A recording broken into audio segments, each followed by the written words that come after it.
The cameras were rolling when Kwame Mensah walked onto the Family Feud stage. The only man on his team, surrounded by 4 women who loved him and had been sitting with his story for 2 years, and sat down in the contestant's chair with the specific careful composure of a person who has decided to be honest in public for the first time about something that people will not expect. People would not expect it because of the photographs. If you had looked at any photograph of the Mensah family taken between 2017 and 2022, you would have seen a family that appeared, by every available visual measure, to be well. You would have seen Kwame, 44 years old, an accountant, calm and steady in the way he was always calm and steady. You would have seen his wife of 12 years, Daisy, warm and beautiful and present. You would have seen their 2 children, a son, Kojo, who was 14 by 2022, and a daughter, Aima, who was 11. You would have seen birthday parties and holiday dinners and school graduations and beach trips and a family that smiled together in photographs with the ease of people who are genuinely happy. Daisy had been exceptional at the photographs. She had also, over the course of 5 years, worked systematically through the financial infrastructure of Kwame's life in a way that he had not understood while it was happening, had only partially understood when he found the first account, and had only fully understood when his accountant sat across from him at a desk in December 2022 and explained, with the particular careful gentleness of a professional delivering information that will change someone's understanding of the past 5 years, that 4 separate accounts, 2 business accounts, a joint savings account, and an investment account in Kwame's name, had been accessed and drained over a period of 57 months. The total was $163,000. The accountant had found it while preparing Kwame's annual filings. The discrepancies had been there, apparently, for years. Small withdrawals, then larger ones, routed through a secondary account in Daisy's name that Kwame had known about and believed was her personal savings account. He had not monitored it because he had trusted her. He had trusted her because she was his wife, and he believed throughout the entirety of their 12-year marriage that what they were building together was being built together. He had been right about most of it. The marriage had been real. He was certain of that. He did not believe the entire 12 years had been a performance.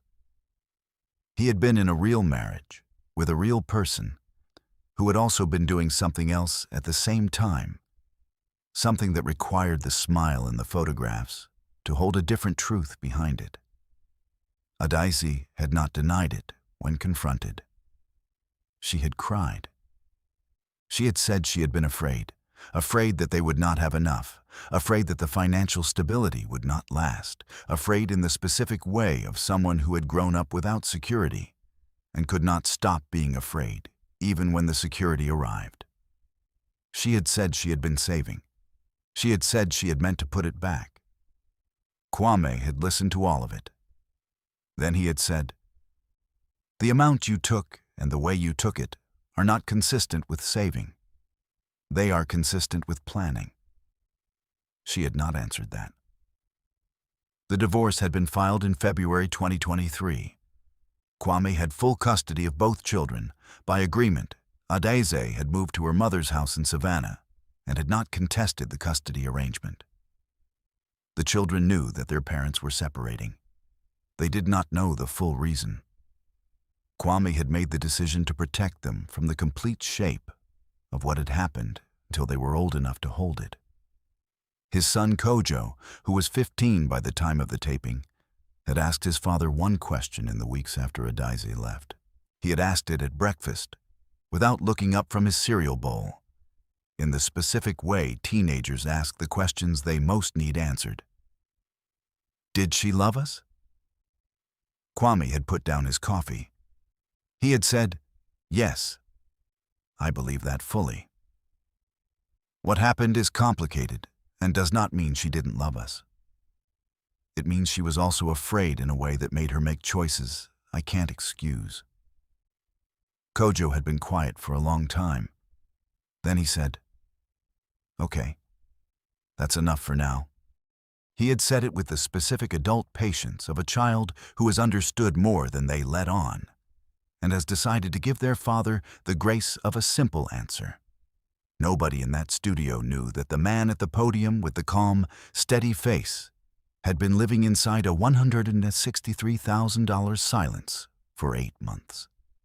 Kwame had come to Family Feud because his friend Emmanuel had organized the team. Emmanuel's wife Patricia, Kwame's sister Abina, and a woman from Kwame's church named Grace, who had known him since before the marriage, and who had said, when he told her the full story, "Kechokskis, you need one afternoon where you are allowed to win something." He had said, "I'm an accountant. I do the numbers. I know we're not going to win $20,000. She had said, "That is not the winning I'm talking about." Steve Harvey introduced the team and got to Kwame and asked what he did. Accountant, 18 years. He said accountants were the most honest people in any room. Kwame smiled, a real one, which was the first real one the audience had seen from him since the taping started, and which Steve noticed immediately. He asked, "What does an accountant do when the numbers don't add up?" Kwame said, "You keep looking until you understand where the discrepancy came from. You do not stop until you have the full picture." Steve said, "Have you recently gotten a full picture that you weren't expecting?" Kwame looked at Abena. She looked back. He told him. He told it the way accountants tell things, in sequence, with specificity, with the disciplined precision of a man who has spent 8 months making the accounting exact, because the exactness is the only form of control he has had. He described the meeting with his accountant.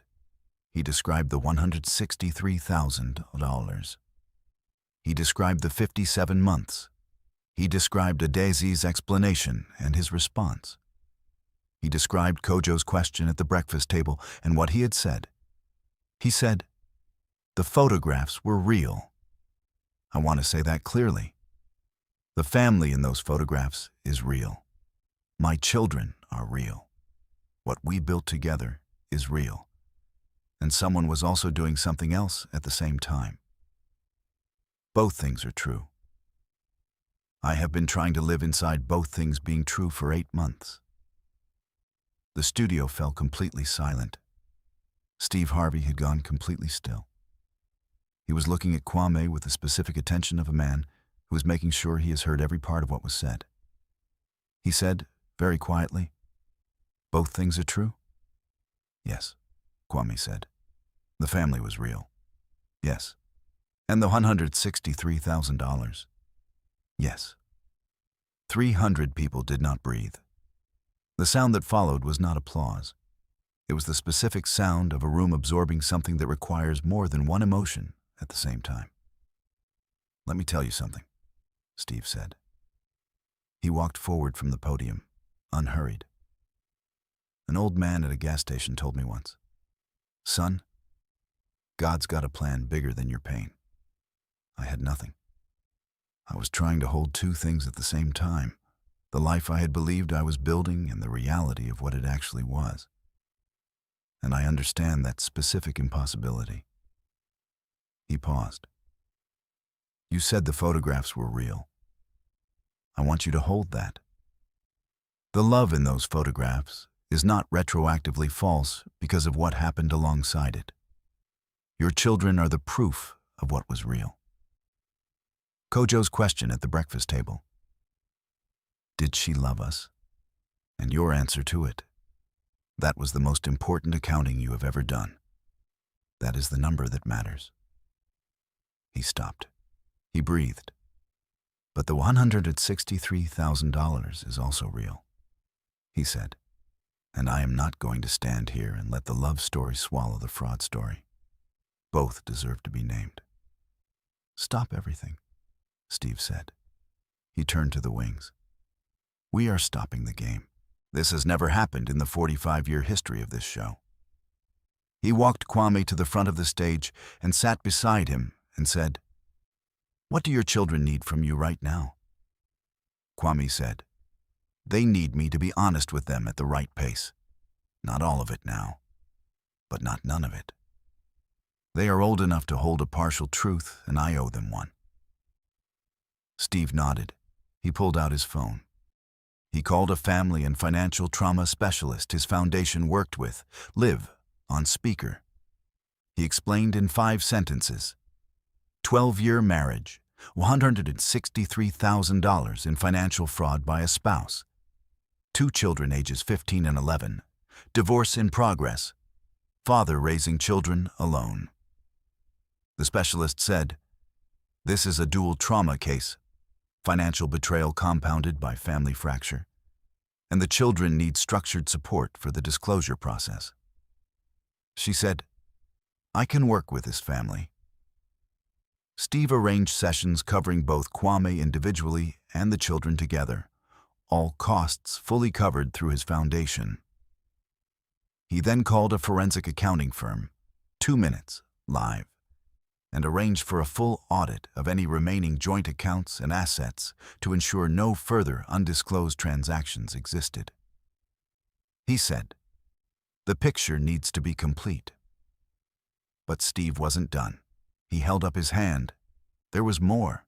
He turned to the competing family, the Otto family from Augusta, and their patriarch, a man named Samuel, who was 62 years old, crossed the stage and shook Kwame's hand with both of his and said, "I'm an accountant too. 30 years. I have never told a client the numbers lie. The numbers never lie. People lie. The numbers are always telling the truth." Both families received the full $25,000 prize. The audience rose. Steve Harvey looked at Kwame Mensah, at Kojo's question still hanging in the air, at every camera, and said 5 words. "The photos, the kids, real." When the episode aired 8 weeks later, the moment Steve said both deserved to be named, refusing to let the love story swallow the fraud story, was the most discussed moment of the episode. It reached 275 million views in 10 days. The hashtag, Juddero both deserve to be named, was used across infidelity recovery communities, financial fraud support groups, and anyone navigating the specific complexity of loving someone who had also wronged them.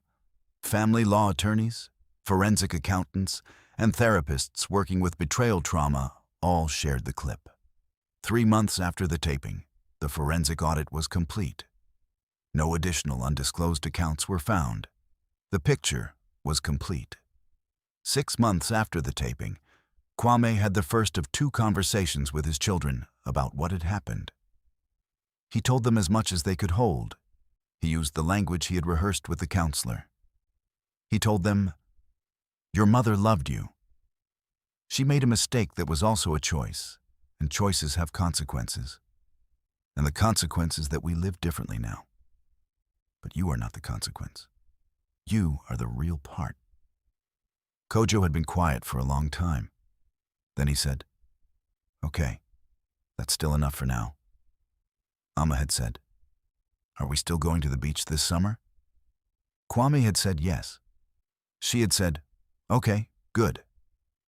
He had laughed for the first time in 8 months. A year after the taping, the Both True Foundation, established through Steve Harvey's foundation, provides counseling and legal navigation support for individuals managing the simultaneous reality of loving a person who committed financial fraud within a family context. Its motto came from Kwame's own words. The family was real. And the $163,000 was also real. Both deserve to be named. Today, Kwame Mensah takes a family photograph every year. The photographs now have 3 people in them instead of 4. They smile. The smiles are real. He says they are easier now, less weight behind them, less that needs to be held outside the frame. He says a real smile and a complete smile are not the same thing, and that he is learning to be okay with the difference. He is teaching his children the same lesson. He says they are better at it than he is. He says that is exactly as it should be. If this story about a man who held two truths at once and refused to let either erase the other moved you, subscribe and share. Share it with someone navigating the impossible space between love and betrayal. Have you ever had to hold two completely opposite truths about someone you loved? Share in the comments. Ring that notification bell for more stories of people who named what needed to be named.